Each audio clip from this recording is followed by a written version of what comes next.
Hello, hello, hello. Welcome, welcome, welcome. Do I invest? Is water wet? Maybe. I don't know. But what's going on, everybody? Welcome to the Rich Get Richard. Got a good one for you today. I don't know what y'all want to talk about, but it is y'all world today. But I always try to talk about politics. I mean, not politics. I always talk about money, and we talk about different stuff. So if you have any questions, I'm gonna give you a quick synopsis, general overview, and then we'll go ahead and get started. If you like what I'm talking about, click the link in the bio, join the free class. It's Wednesday, 9 p.m. EST. Somebody asked because I'm live on multiple stream platforms. I'm live on Instagram, Facebook, YouTube, Twitch, Twitter, Instagram, and the YouTubes.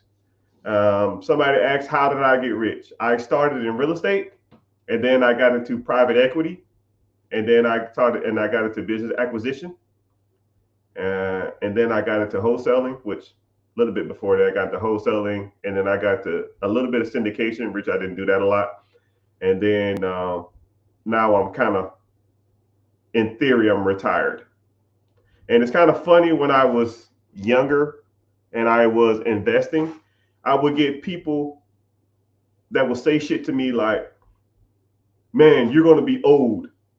I can't wait that long. What if I'm dead? I don't want my money in the future. I'm gonna be gone. And I was looking at them like, I want you to look at me now, right? I want you to sit back and just physically look at me. Does When you think of retirement or you think of not working for someone else, is is this what you think of? Probably not. You probably think of a 65, 70-year-old guy, you know, probably got a 10, 15 years left. And, you know, you don't want to take a vacation at 65, 70 years old. I can't get around then. I mean, that's what I got. I don't want to take a vacation at 70. I can't even enjoy it. I can't go skiing at 70. I can't hike a mountain at 60, 70. I don't want to go to Europe or Asia or Hawaii at 70. I can't even enjoy that. I want you to look at me, right? Is this what retirement, this is what you think retirement should look like? Because it is. And you can do this. Because when I was 28, I pretty much had negative bank account. I had student loan debt, I had credit card debt, and if I had to add up all the money I had minus the debt, I probably had probably somewhere in the range of negative 30 grand. So if I'm negative $30,000 at 28, now I'm in my 40s, and I have multiple millions of dollars, and I make six figures a month, and I don't have to almost do anything for it. Right? There is some stuff I have to do, but the what I want you to understand is that this process is doable. You could live this lifestyle just like I did, but you have to make some type of sacrifice. You have to understand that it's not going to come to you easy, and you have to understand that this process does not come for those who are like weary or scared. You got to damn just take a leap of faith, you know. But the answer to your question, how did I get rich? I'll kind of do it a little bit slower. I got to real estate, buying single family homes, and then once I started making a decent amount of money, I probably say like 4 grand a month. My objective was to buy a house every $10,000 I saved up.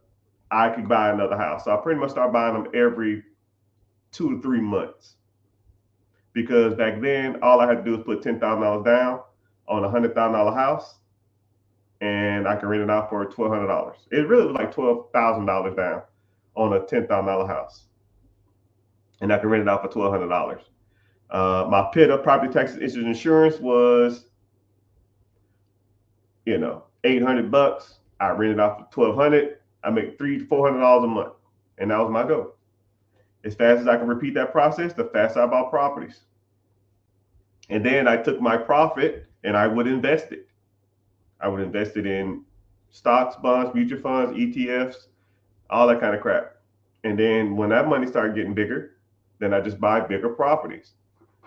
And then after a while, it started slowly but surely growing. Someone said, do you own any buildings or commercial real estate? So the term building is like a weird word. You really can't say building. It's like a weird word.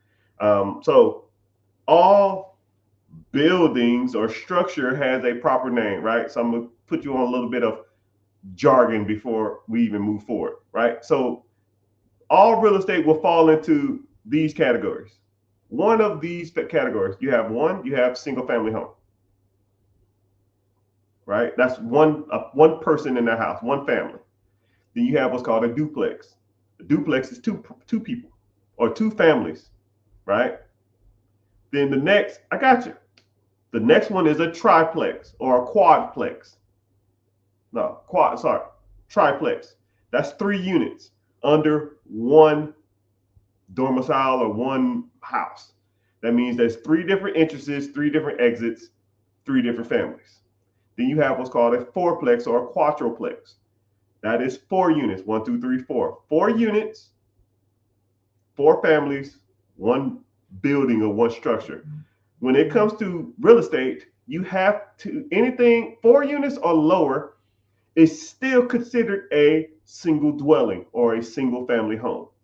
They're financed as a single family home. They are insured as a single family home, and you get certain benefits from having a single family home. So in theory, you can buy 4 units as a single family home, but it's still considered a single family home, even though you have 4 families in there. Anything over 4 units, so 5 units to 1,000 units, is considered a apartment complex. So you can have 5 units, apartment, 4 units, single family home, or residential home. It's a resident. It's like a single. It's financed under different terminology. So 5 units or more, apartment. 4 units or less is considered a residential home. It's not considered but an apartment or 5 units or more is considered commercial property. So you have 2 different types of commercial property. You have commercial as in apartment complex, commercial as people live there, and then you have industrial, which means that people work out of it. So office space is commercial, but it's not an apartment complex because you don't live there. But you can have one that you ever seen an apartment building that have a unit at the bottom and then a unit up top where you live in? Yeah. So if it's just one family up top, now we're getting into like weird semantics. It depends on how much living space is up there versus how much workspace is at the bottom. I'm not gonna get into that, but just note anything that's commercial property that people work out of or 5 units or more, it's financed as a commercial property. So somebody said the term that he or she used, I'm gonna go back and get to it.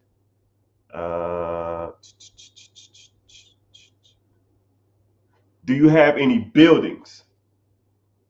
So I'm assuming you're talking about 5 units or more, which is an apartment or a residential or a industrial / commercial building. So I don't do residential real estate, but I do apartment complexes, and I do single family and duplexes and triplexes and fourplexes. because fourplexes, you get financed like a single family home. And but the caveat is, or the up and down about that is, some okay, apartment complexes are financed and contingent upon how much rent they bring in. 4 units, 3 units, 1 unit, and 2 units are based upon what houses are selling for in that area. So comparables. So that's how they work, if you kind of wanted to know that. I hope that kind of answered your question. So whenever you're looking for 5 units or more, you're going to have to look at what rent rates are, and if you can do what's called a rent increase or a value add, or just a rent increase. If you increase the rent, you increase the value of the property. I'll give you a great example. So like, say if there's a 5-unit apartment, right? 5 units or more apartment. You have a 5-unit and it's 5 units, and let's say it's renting out for $1,000 a piece. 5 units, $1,000. That's $5,000 a month, $60,000 a year. You bought that apartment complex because it's 5 units or more. You go and then you raise the rents, and let's say you bought it for $500,000. $1,000 a piece, 5 units, $5,000 a month. It's worth, you bought it for $500,000. Since rents dictate what a property is worth, you can go and say, yo, this property is worth $500,000. Y'all rent it for $1,000 a piece. I'm raising the rents. I'm raising them to $2,000. So now, since that property value, since the rents are worth twice as much, in theory, that property is worth twice as much now. You could literally buy an apartment complex, 5 units or more, and the rents are $1,000. Raise the rents to $2,000. Now your $500,000 property is worth $1 million. Go right back to the bank and say, hey, I want to refinance out of this. This property is worth $1 million now. I got 5 leases for $2,000 a month per lease. And they'll say, okay, cool. We'll give you 80% of what that apartment's worth. You get a check for $800,000. You pay the $500,000 back. You arbitraged $300,000. You take, since that $300,000 is debt, you take the $300,000 and now you can just buy more bullshit, whatever you want to do. Since you don't have to pay taxes on that, because you don't pay taxes on debt. If you refinance out of a property, then that property is, you don't have to pay taxes on that profit. If that makes sense, kind of. But hope you find value in that. Hope you learning something about real estate. Someone says, how do I get rich? All right, I'm gonna put you on game. Someone said, how do I get rich? This the game. All right, I explained this earlier, but you finna get another earful, right? Rich is not a fictitious number. Here we go. So let's go. Let's think about this. How much money do you consider will make you think rich is? So comment. We got a lot of people on TikTok. We got a lot of people on Instagram. We got a lot of people on Facebook, Twitter, YouTube, Twitch, Instagram, Facebook, TikTok. How much money do you think you need to be rich? 500,000, 200,000, $1 million, $1 trillion? What is rich? Let's figure this out. Somebody said, how can I get rich? Well, how can you get something if you don't know what that is? So let's figure it out. Someone said $500,000. Good. Someone said 15 million. $15 million is a rich man or woman. All right, come on, y'all. There's a lot of y'all in here, man. Use that brain for more than a hat rack. What amount of money? Because you have a number in your head, or you should have money in your head, a number in your head, right? You should have money, a number in your head.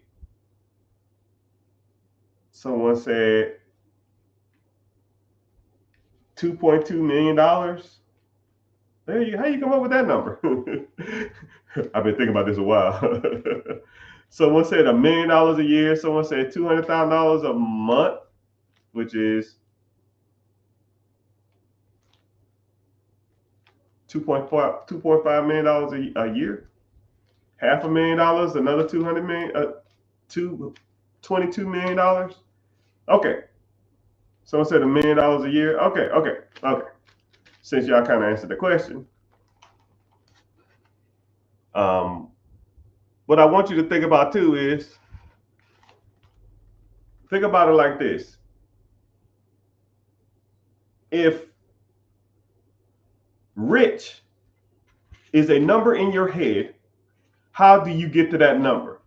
First of all. Second of all, you have to define what rich is before you get to that number. Because that's like me saying, hey, let's go somewhere. Okay, where are we going? I don't know, but I want to go.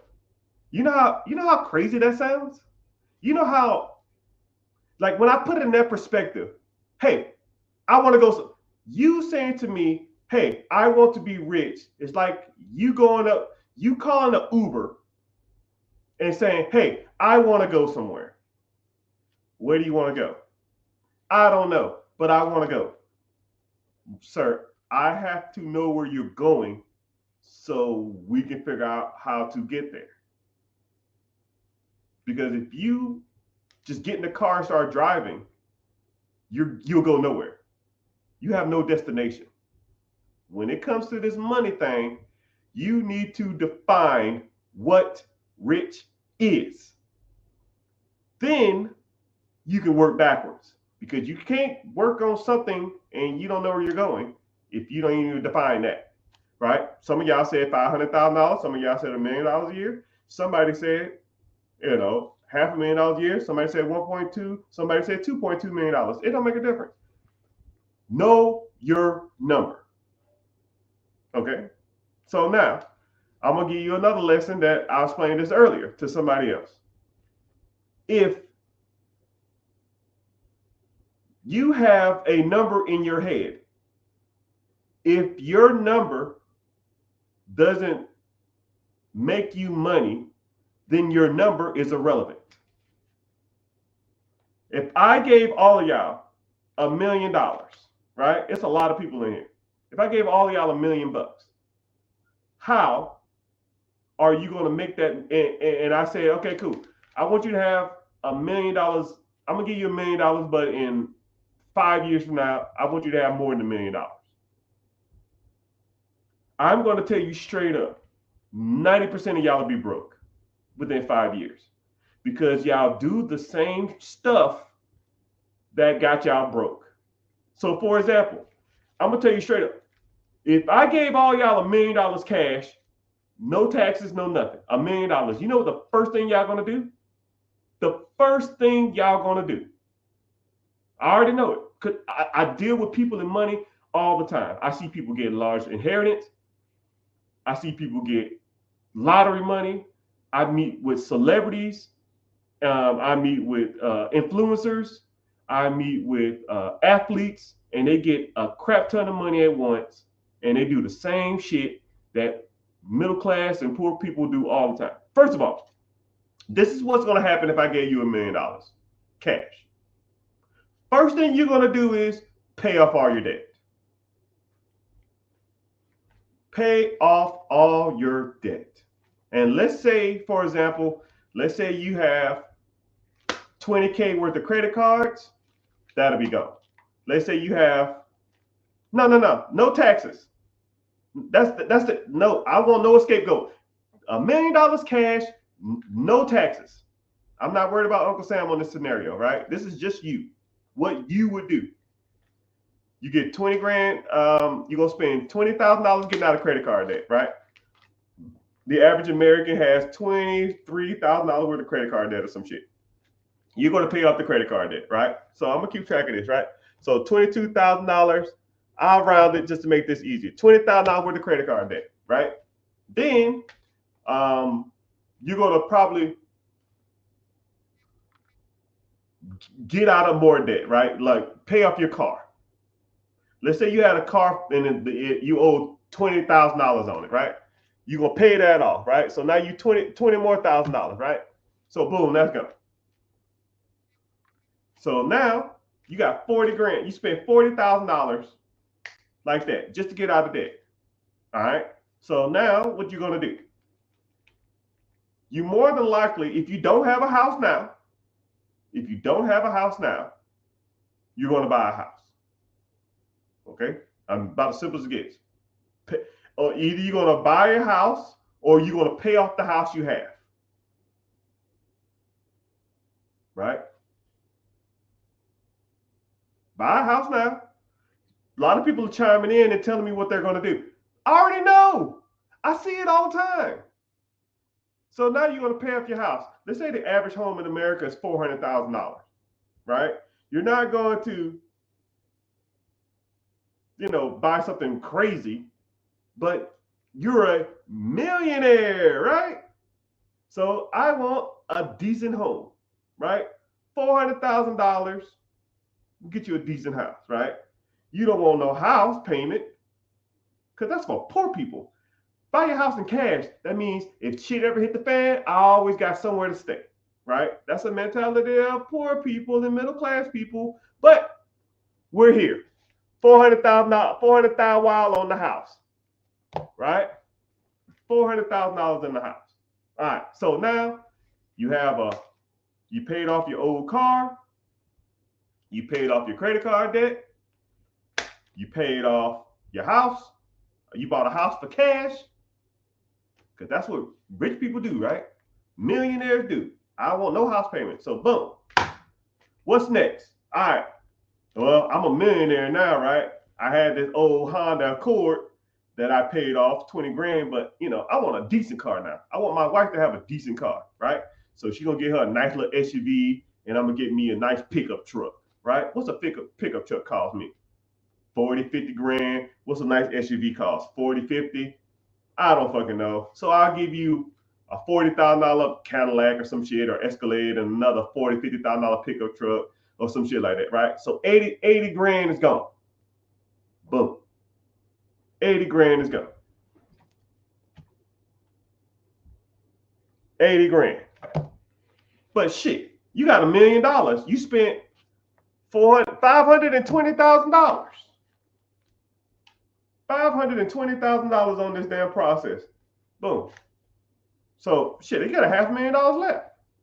So what are you gonna do? Shit, I quit my job. My house paid off. My car's paid off. I ain't got no debt.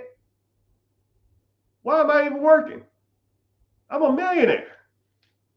So I quit my job. Got no income coming in. So I want to enjoy this money, right? So what do? You go out and you take a vacation. I want to go somewhere cool. I ain't never been to Hawaii. I ain't never been to Japan. I ain't never been to Paris. I ain't never been to Africa. That's just cool. I want to go there, right? Let's take the whole family. Me, the wife, the 2 kids. You just don't know. That shit, 10K, maybe 15K. I'll put it at 10K just to make it easier. 10K on the vacay. All right. And then when you get home from your vacation, you're going to do some kind of shopping. You got a fucking brand new house. You want some new furniture. You want some new clothes. Maybe some new jewelry. Some new appliances. So you might drop another 20 grand just in bullshit. But hell, 20 grand worth of bullcrap. Shit, I still got $450,000 left, right? I still got $450,000 left. I'm good. I'm chilling. Then you get your first tax bill on that house. You got insurance on them monster damn vehicles. How much you think that insurance costs? $500 a month? How much you think food costs? $1,000 a month? Water, cable, electricity? You want a gym membership? You might be dropping probably close to $3,000 to $4,000 a month just in life. Just life. So now you're at probably close to like $50,000 just maintenance. Just maintenance of the lifestyle you picked. You picked the home. You still got to pay property insurance. You still got to pay homeowners insurance. You still got to pay HOA, homeowner association, if you live in a decent neighborhood. You still got to pay insurance for your cars. You still got to pay for health insurance. You ain't fucking working. Your kids want to do some extracurricular activities. You got to pay for that.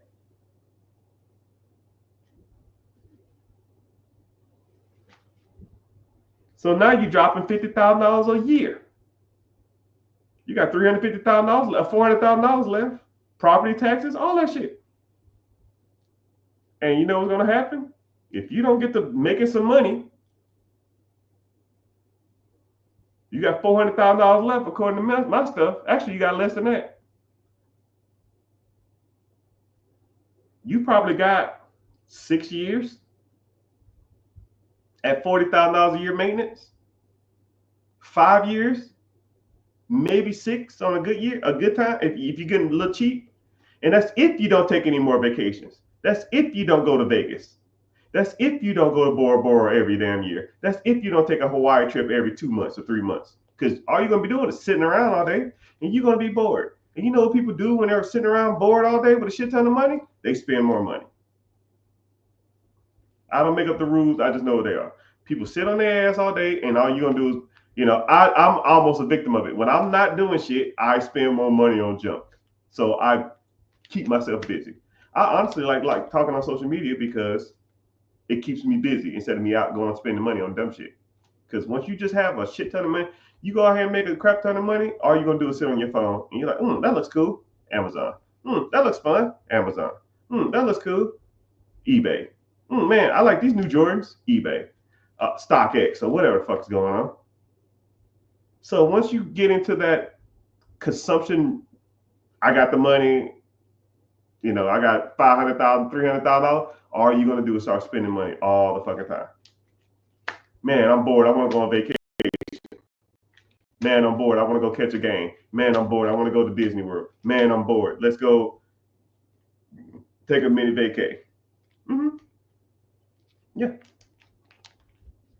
Yeah. You'll be broke in 5 years. And then what's going to happen? Your house is paid for.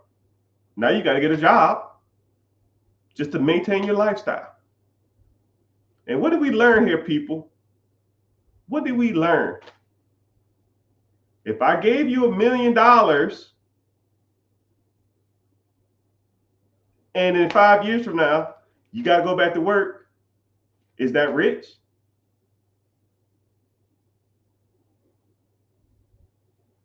Rich people don't work, do they?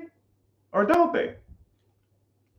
It's kind of a weird spin on your mentality or your logic. Once you understand that if you're not making money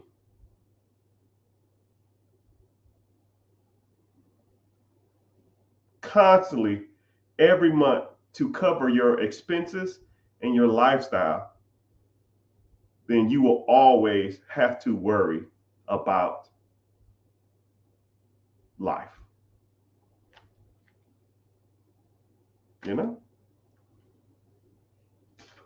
So let's flip it and reverse it. Let's say we took that $1 million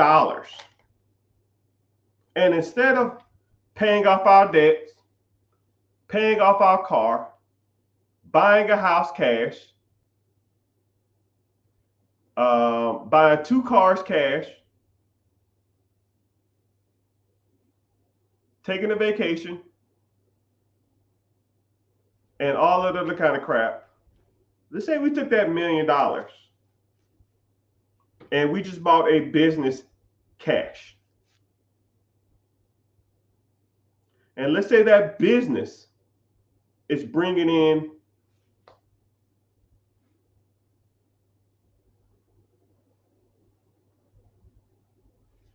I'm going to make the number easy. I'll say $360,000 a year.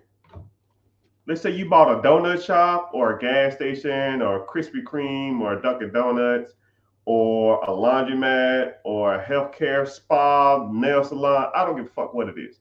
You bought a business, and that business is bringing in $365,000 a year to you. $360,000 a year divided by 12 months in a year. That's $30,000 a month.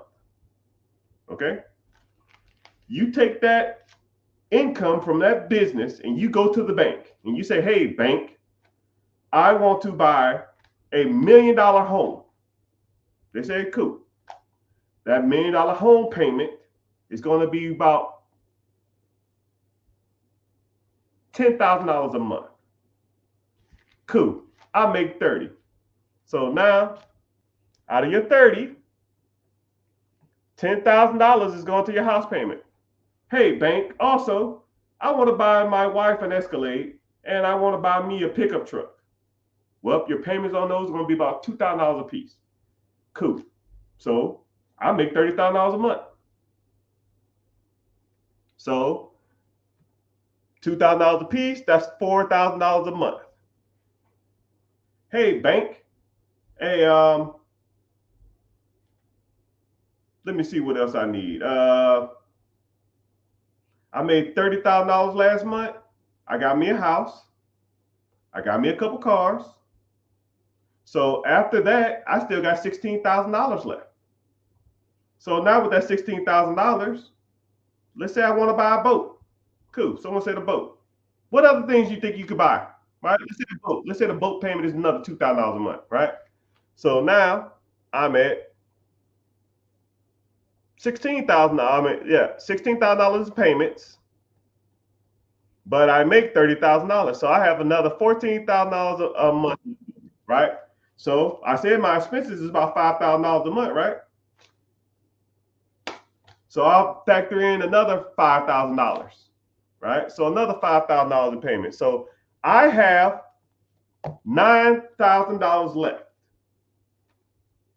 And let's say I took a vacation to Disney that month, right? But you gotta do that every month. And let's say that was $3,000. Let's say I went on another shopping spree. I spent $1,000, right? I still got $5,000 left. And then you know what happens? Next month,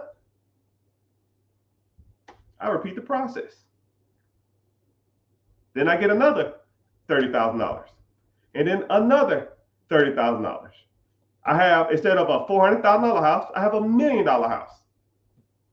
And instead of a Tahoe and an Escalade and a pickup truck, I can get a damn near Lambo truck or some shit. You can get a real car, right? You can get an Audi or an Aston Martin or something or whatever, because you can afford it.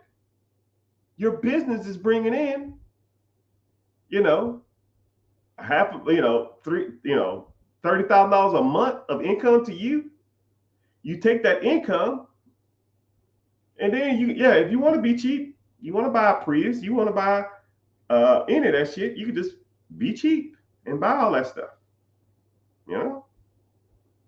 But you have the options. When you have $1 million of cash and you start blowing your money, because every month you have expenses, and all your money's gonna do is this: trickle down, expenses, cars, houses, insurance, taxes, flat tire, somebody sick, hospital bills, and it's gonna keep going down and down and down. But you buy something that produces you income every month, it's like this: ching, tick, tick, tick, tick, tick, tick, tick, tick, tick. Houses, cars, insurance, bills, paycheck, business income, houses, cars, insurance, taxes, kids, flat tire, business income. It's just gonna keep going down. And you're gonna keep going through this cycle. And then eventually Some months you might not have a problem. Some months you're not going to take vacation. Some months you're not going to go out and go on a shopping spree. Because I'm going to tell you something that's cool and crazy about shopping sprees. If you do them every like 2 months to 3 months, you going to go back to the same stores that you've been buying at, and you'll be like, wow, I already bought all this shit. It's all the same stuff. I don't need anything. And then your closet gets like ridiculously big, and then you're not going to need any of that stuff. So it's just a different mindset. Buy stuff that makes money. If you want to be rich, know what you're going to know your expenses, shoot for that. If you want an Escalade and you want a Dodge 1500, how much are those payments? $2,000 a piece? Cool. You need to make at least $4,000. How much is $1 million house? The payment is $10,000. Cool. So I need to make at least $15,000 from a business or real estate that I buy. $15,000 is about $120,000 a year. If a business is doing 1/3 or 33% margins, that's a $300,000 business. That is a $300,000 business. All right, I'll say about $400,000 business. The SBA allows you to buy a business with 10% down. So if I bought a $400,000 business that's doing 33% margins, which is $130,000 of income a year, $400,000 business at 10% down is $40,000. So you can buy a business that makes you twice as much as your income with $40,000. And this is where it gets good. Where are you going to get the $40,000 from?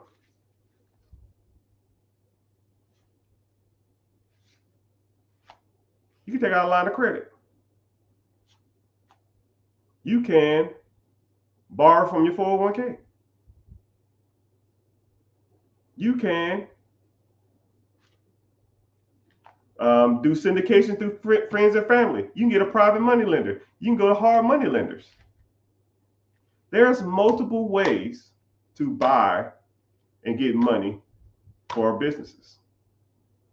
Multiple ways. Multiple. You just got to want to do it.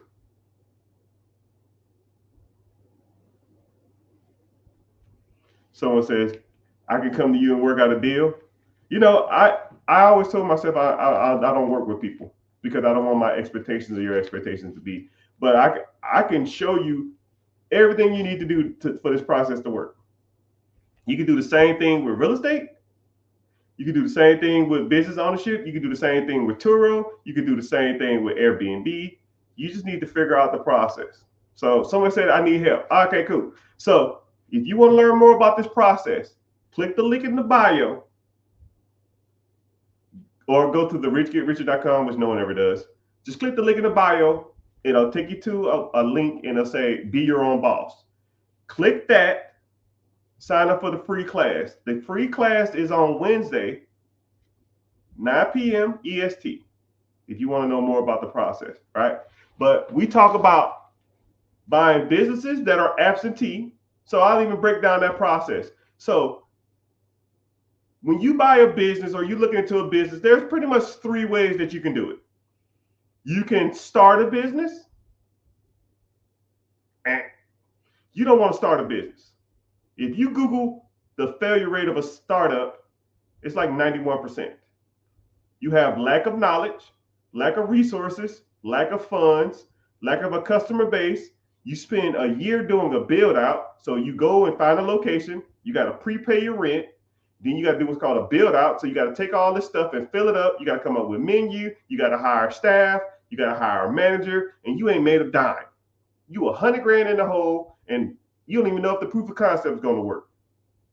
But you have an idea, and hell, you know, maybe it'll work, maybe it won't. But if I don't want to start a race running backwards. When you say go, I'm gone. But with a startup, as soon as you start, you running backwards because now you got to go get funds. You borrow money to prove a concept that no one knows, to put a restaurant or a boutique or something that no one's never heard of. And you got to work on customer service, customer loyalty. You got to work on advertisement. You got to work on getting reliable employees. You got to work on a menu. You got to do a build out. You got to do getting all your leases and shit. That stuff's trash. It's trash. I don't know why anybody would start a business. I think, you know what? I know why people want to start businesses, because people like I'm an entrepreneur. I built this from the ground up. I don't give a damn about building shit from the ground up. That doesn't concern me. You know what concerns me is if I buy something on Friday, I want a check on Monday. That's what I want. And you can do that if you buy a process that already makes money. If the business is making money, cash flowing, it's got systems in place, it's got teams, it's got management, it's got operations, it got advertisement. You don't have to do anything. People sell businesses all day long. There's about 11 million businesses for sale in the United States of America right now. 11 million. Which breaks down to, off the top of my head, well, I'll do the math real quick. If there's 11 million businesses for sale, that's 220,000 per state on average. Now, some of the bigger states might have a little more, but that just lets you know how many businesses are out there. And then this is where it gets crazy. About 11% of those businesses will close down because no one's there to buy them. The kids don't want it. The family can't work there forever. They want to retire. So if no one don't buy it, they'll just close the door. They've already made their money from it. You know? So you have to start thinking about this stuff. Next process is real estate. People always going to need a place to live. Always. And my personal opinion, it's almost like the American dream is dying, people. People can't afford a down payment. People barely can afford the damn rent. So if people aren't buying homes, they're still gonna need a place to live. It's inevitable. You're gonna have a place to live. Either you can shack up with somebody else, or you can rent your own place, right? But we live in this society where people think, oh man, I don't want to live with anybody else. That's beneath me, bro. It's getting rough out here. Rent's going up, cost of living's going up, and you can benefit from that. I've damn near doubled my rent on my hundreds of units. Damn near double. I have an apartment complex. When I bought my apartment complex, the rent was $400 for a 2-bedroom, 1 bath. It's in a smaller town.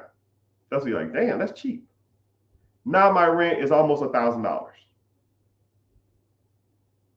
And then if you've been paying attention, your value of your property in apartments is contingent upon what you're getting in rent. So if I was charging $400, let's say my apartment complex was $1 million. And I'm charging $400 in rent for $1 million apartment. If I double the rent, what does the value go up to? The 6th grade math, people. If my rent was $400, if rent in an apartment complex is directly correlated to the value of the property, if my rent goes up, then my value goes up. If my rent value is $400 and I raise it up to $800, I paid $1 million. It's probably worth about a couple $1 million now. So not only am I going up with inflation, my value's going up too. So I can go get a refinance. This is where it gets good too. I can go get a refinance. Hey, I bought this property for $1 million. My rent was $400. I raised all my rents to $1,000. What is this property worth now? Well, there was 400, now there 1,000. This property worth about $2.2 million. Deal. I want to do a refinance. Well, why wouldn't you sell? If I sold it, it triggers a taxable event. If I sold my taxes, if I sold, I owe capital gains tax on the sale of that property. If I refinance, refinance is debt. Debt, you do not have to pay capital gains taxes or taxes on. So if I refinance at 75% of $2 million, that means I get a check for $1.5 million. And let's say I owe 800 grand on it. $1.5 million minus my 800 thou wow. I keep the difference tax free, $700,000. And I get more in rent. This process is doable, people. This process is really not that hard. You just got to want to do it. You got to learn how to do it too, right? Like I said before, I'm hosting a free class Wednesday, 9 p.m. EST. Click the link in the bio or click above. Click my name. Go to whatever site you see. And then it'll say a class that say be your own boss. Sign up and I'll see you there. Like and I said before, I don't sell you information. I don't do any of that other stuff. You come to the class, you learn. If it sounds like something you're interested in, we move forward. If not, I hope you learn something because the value I'm giving you now for free is going to be the same value I'm going to give you there, right? Because it don't make me no difference, right? I already got mine. I've been doing this for 17 years now. And just like that real estate deal I just explained to you, I do stuff like that all the time. I just bought a house last week, a couple weeks ago. Same thing. Owner finance, the property was extremely undervalued. I put 30 grand into it, or I'm going to put 30 grand into it. And the value of it is going to increase a lot. And then I'm going to refinance it, cash out all that money, pay all the debts off, put a tenant in it. Now I have 70, 80 grand worth of equity in it. That's the game, people. At least the real estate game. Oh my goodness.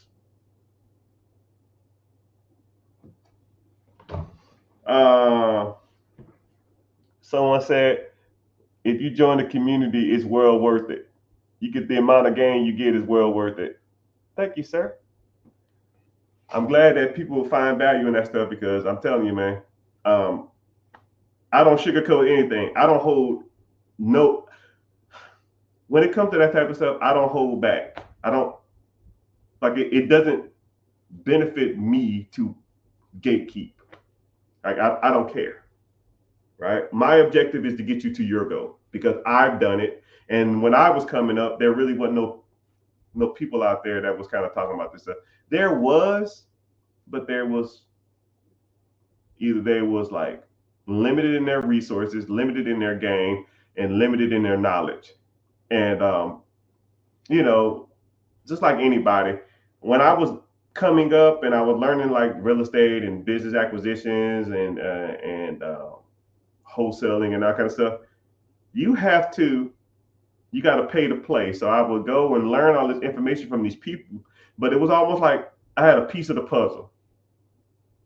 And after I would go acquire that piece from the puzzle, I would step back and be like, okay, cool. I kind of see what's going on here. And then I would go acquire another piece of the puzzle and then I'll put it in. I was like, oh, okay, cool. Like this person's good at wholesaling. This person's good at Section 8. This person's good at syndication. This person's good at fix and flipping. This person's good at Burr method. This person's good at buying a business. This person's good at Turo. This person's good at vending machines. And I would go and learn all this stuff from all these different people. And then one day I just sat back and I was like, holy shit, I can see what I'm doing now, right? And it just started making sense. Like when I see people on social media and they be saying this and saying that, as soon as I get to seeing them, I'm just like, yo, bro, it's bullcrap. Okay, I'm gonna put y'all on another piece of mindset too. And if y'all want to say the people's name, I don't care because, like I said, I don't give a shit. Have you ever been watching a person on social media and their information is it's not practical. It's just words. Have you ever seen that? Am I tripping? I don't know if you've seen that before, but you ever watch like a motivational speaker or a financial guy, but they'll be talking, but they're not saying anything. They'll just be saying stuff like, "You gotta want it. You gotta dig within. You got to, you know, whenever you start not worrying about the outside world, your inside world will start to change," and just shit like that. And you're listening to them talk, and you're just like, "Cool, bro, I'm there. What I need to do?"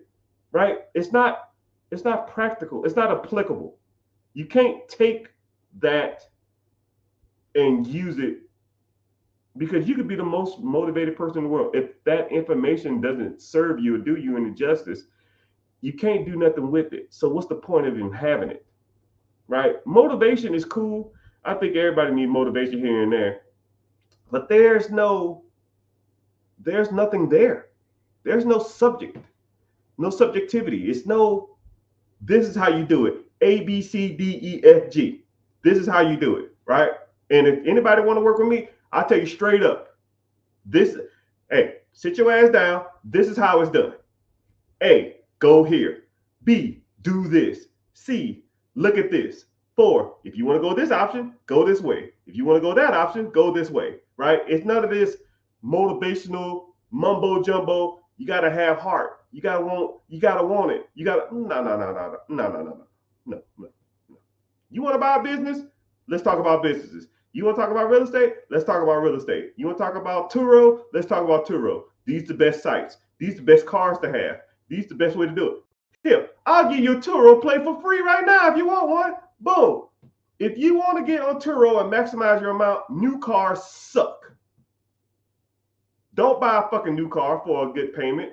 Buy you a used. So the stipulations on Turo is that it has to be 12 years. It can't be no older than 12 years. And it can't have over 130,000 miles. 12 years, 130,000 miles. So what do? You do what's called some market research analysis. So you go out and you search cars in your area. Go to Turo, type in your city, and then start from the cheapest cars, right? Because those cheaper cars are what's going to make your bread and butter. Like a lot of people think, oh, I need to get me an Escalade. I need to get me a Porsche. I need to get the Lamborghini. I need to get a damn Hellcat. No. You don't want to hit a home run. You want to hit a lot of singles. A lot of singles. Go get you a whole bunch of Hondas, a whole bunch of Sentras, a whole bunch of pickup trucks, a whole bunch of Jeeps, that type of shit. Everyday cars. Because when people car fuck up, they don't want a damn Hellcat. They don't want to rent a Hellcat for $150. They want them a little ass Honda for $30 a day. Because they don't know how long their car. Yeah. Sprinter vans, cargo vans, that type of shit, right? And then you find them shits as cheap as possible. Well, how do you find cheap cars? You look for cars with the highest amount of miles, right? Like, so for example, I'm in Florida. You know what a lot of cars rent in Florida? Vans. Because a lot of fucking families go to the beach. And a lot of families go to Disney. And a lot of people go to Miami and they go to the beach there. Or they go to these springs here. So vans and families, it's what you kind of want. Or SUVs. What kind of SUVs you say? Ones that have at least under 12 years old and have less than 120, 30,000 miles. Now, if you go out and get a brand new Escalade or some shit, that's going to be $60,000, right? Your payment is $1,000 and your insurance is going to be $500. You $1,500 in the hole every month. Or you go get you a 11-year-old minivan with 100,000 miles. That's just going to be $6K. $6,000. Let's say you do it with your income taxes, or you put it on a line of credit, or put it on a credit card or something. You buy $6,000 cash. Your payment on the credit card is going to be $200 plus $100 worth of insurance. You $300 a hole in a month. What's worse, $1,500 that you got to make up, or $300 you got to make up. You rent that shit out for $40 a day, a week. You got your money back plus. Go to Facebook Marketplace and buy these things all day long. Now you can have a whole fleet of cars bringing you $30, $40, $50, $60 a month versus one fucking Escalade or one Hellcat or one Lambo that you rarely rent out. And when you do, it's $1,500. The person going to rent it for 2 days. And then you worried about them destroying your damn car. You got a 10-year-old minivan with 100,000 miles. I don't give a shit if they're doing donuts in the parking lot of Walgreens. I don't give a shit. You got a damn Hellcat. You worried about them stealing the shit. You got a Lambo. You worried about them stealing it and scratching it. You got a damn Honda Fit. You don't care. Hey man, you got a scratch on it. Give me $20 and I'll go bump it out real quick. Now, you want to look cool or you want to be rich? You want to look cool or you want to be rich? Because that's the difference. A lot of people want to do some of this shit to be rich. Some people want to do this shit to look cool. I'm not in it for the cool factor. I don't give a fuck about that. I don't give a damn what you think about me. You know what they're going to be doing? They're going to be judging my ass. You know where they're going to be judging me from? At work. On the way to work. Damn, that's an ugly ass car. You know what? I'm taking it to somebody else so I'm going to drop it off so I can make $40 a day. That's where.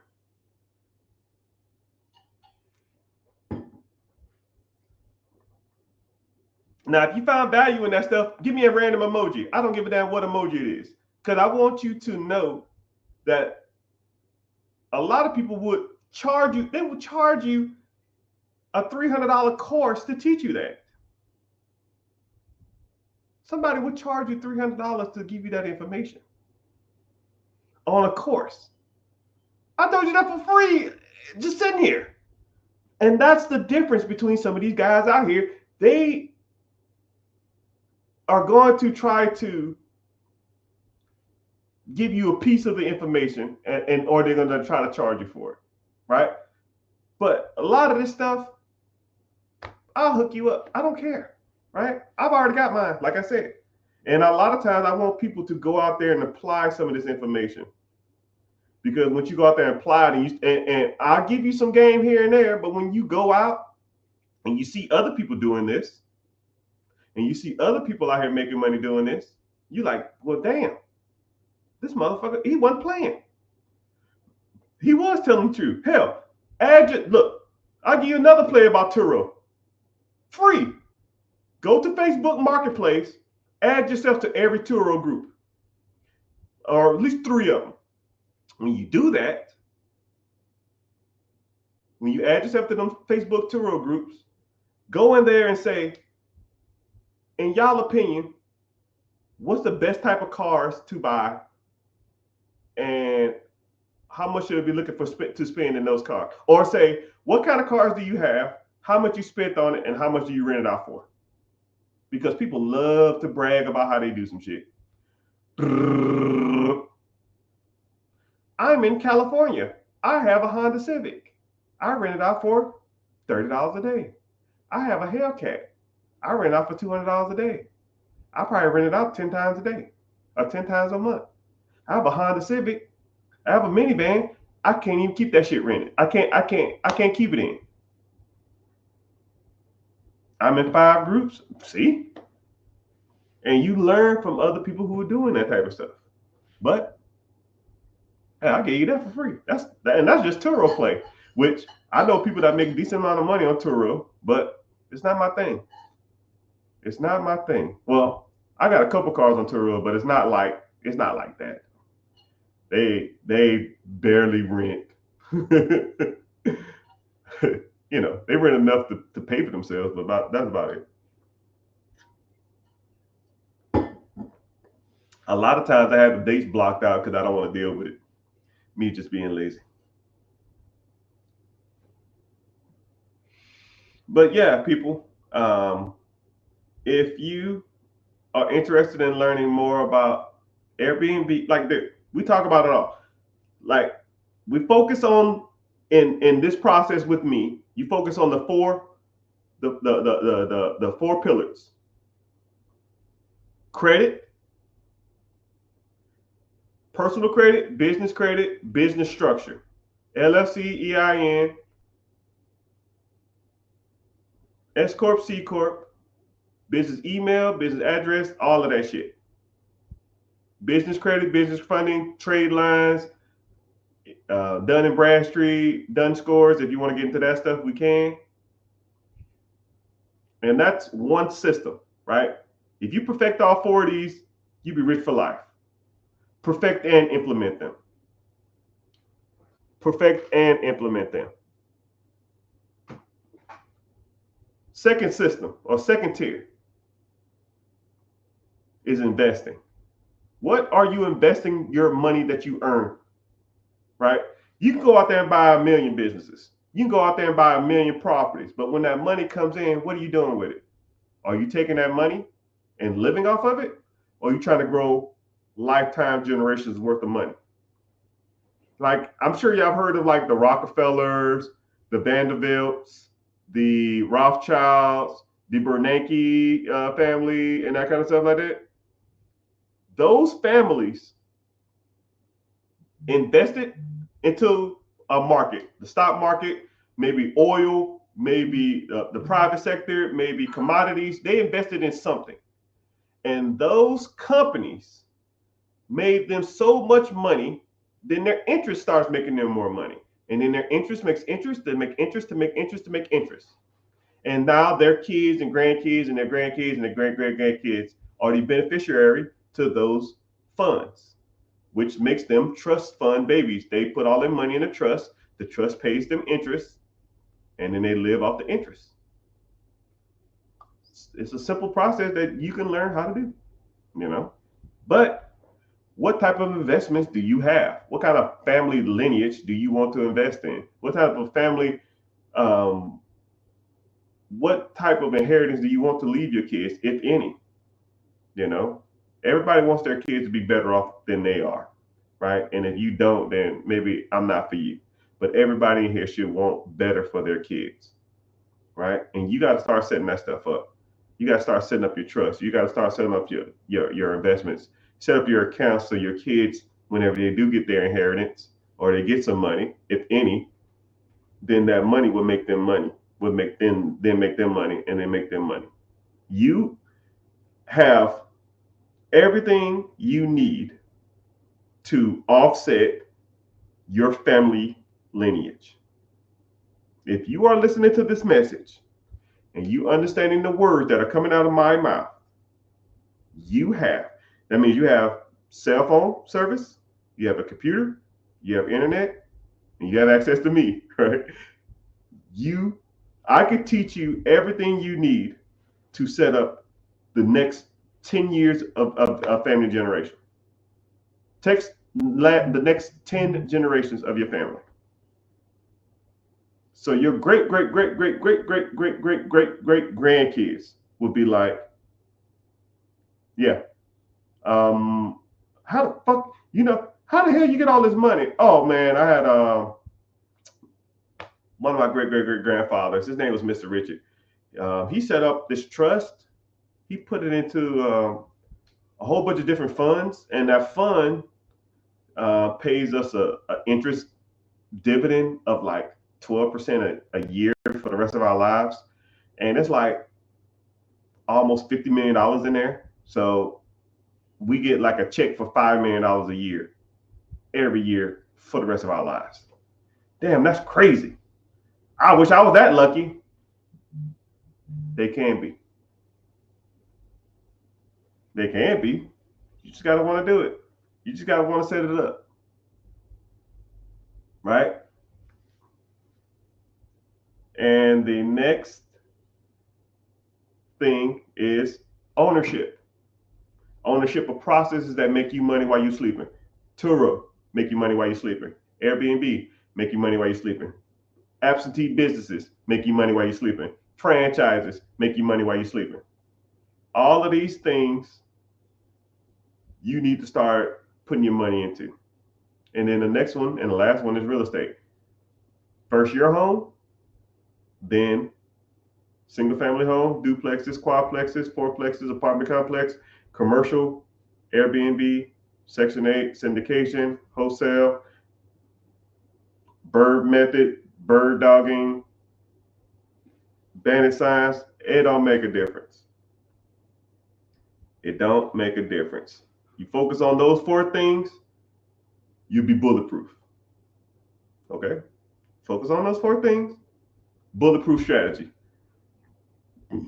Because that covers up 95% of the market, right? And if you wanted to get into some other stuff like crypto or day trading, but that's on you. It's not my thing. Get to a couple questions before I got to bounce. Someone said, what about Chef Corps and business trade lines? Oh my goodness, here we go.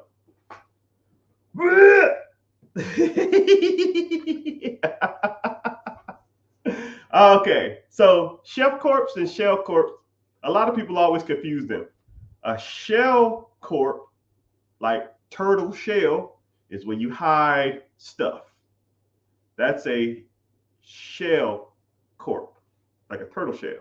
Then you have a Chef Corp, it's like you have an LLC or a S Corp or a Chef or S Corp, sole proprietorship, or a C Corp that you put on, like someone started it years ago and they don't use it. They just have it and they put it on the shelf and it sits there for years.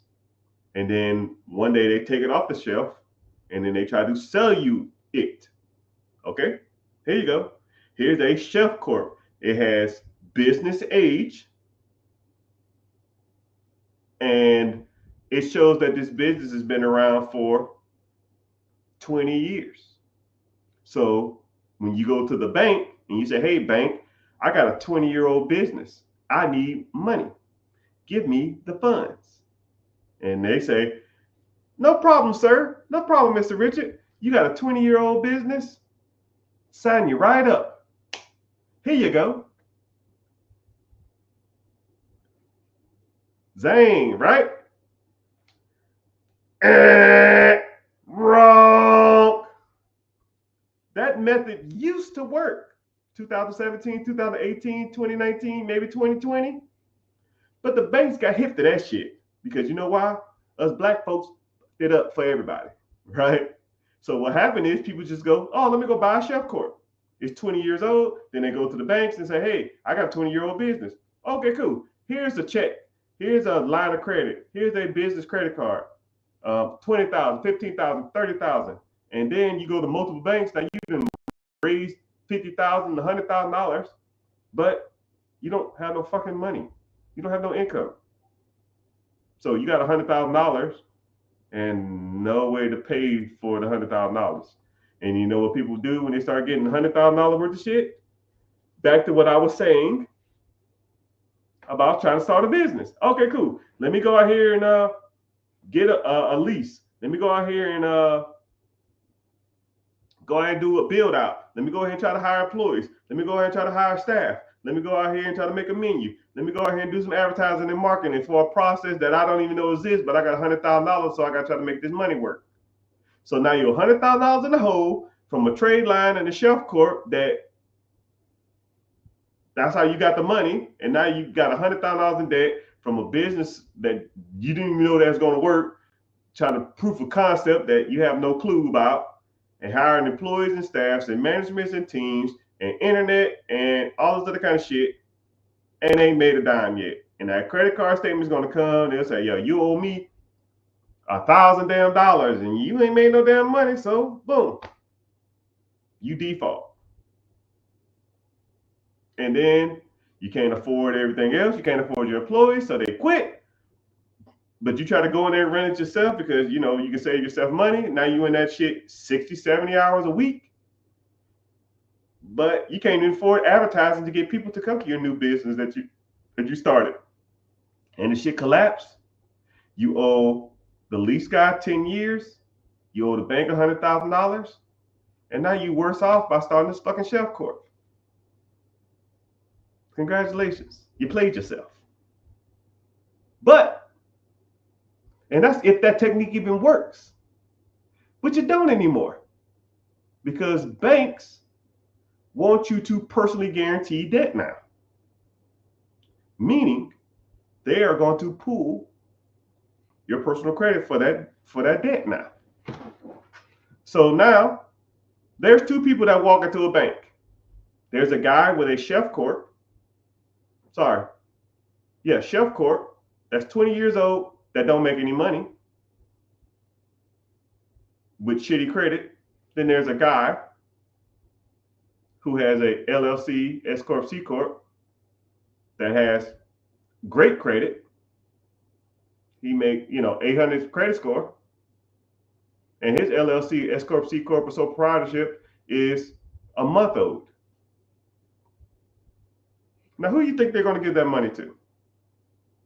A business that's been around for 20 years that don't make any money with a person that owns it has shitty credit? Or a business that's a month old that doesn't have any money coming in, but the person has great credit?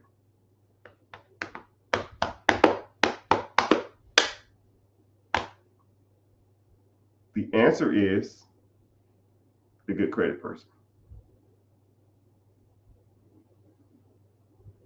So I'm not going to get too much into the trade lines thing. It's kind of the same thing. You're just adding trade lines to your account to make your credit look stronger than it actually is. But it's almost like putting 24-inch rims on a box Chevy with a bad motor. It don't make a difference. If that motor's trash, the car ain't gonna work, right? I'd rather put $3,000 into a new motor with no rims than put $3,000 rim on a car with a bad motor on it. Same thing with trade lines. But if you want to learn more about that process, that's why I'm here. I hope you're getting value from this. I hope you're learning. But I'm not gonna stay here too much longer. I got some stuff to do. But like I said, click the link above or wherever you are and come to the free class. It's at Wednesday, 9 p.m. EST. It's called Be Your Own Boss. Come through, and you want to discuss more of this stuff, because I can talk about money all day long. I almost talk to my like esophagus, throat hurts, because I feel like it's like an art form. When I speak, I have to like talk a certain way. I have to like enunciate and pronounce my words. I'm really country and twangy naturally, but when I talk more like in a public speaking environment, I project my words a little differently, and it kind of hurts my stuff. That's why I kind of take sips on my water and stuff every once in a while. But it's part of the game, right? But hope you find value in this. Hope you learn something. But like I said, come to the free class, 9 p.m. on Wednesday, EST, and we can talk more about this stuff, and you can learn more about the process of how you can go out here and buy businesses. You go out here and buy real estate. You go out here and fix your credit. You can go out here and get trade lines. You go out here and get business funding. You go out here and get business credit. You go out here and learn how to invest, right? Because nobody out here to me is teaching like almost everything, right? I'm almost the jack of all trades, right? And if I want, and I almost mastered some, but any type of avenue that you want to go down, I can get you kind of to the promised land, right? But if you want to learn more about the process, like I said, click the link in the bio, join the free class. But for now, I wish you adieu. Auf Please make sure you at least give me a follow if you're on social TikTok, Instagram, Facebook, YouTube, Twitter, all that kind of stuff. Appreciate you being here. Later, dude.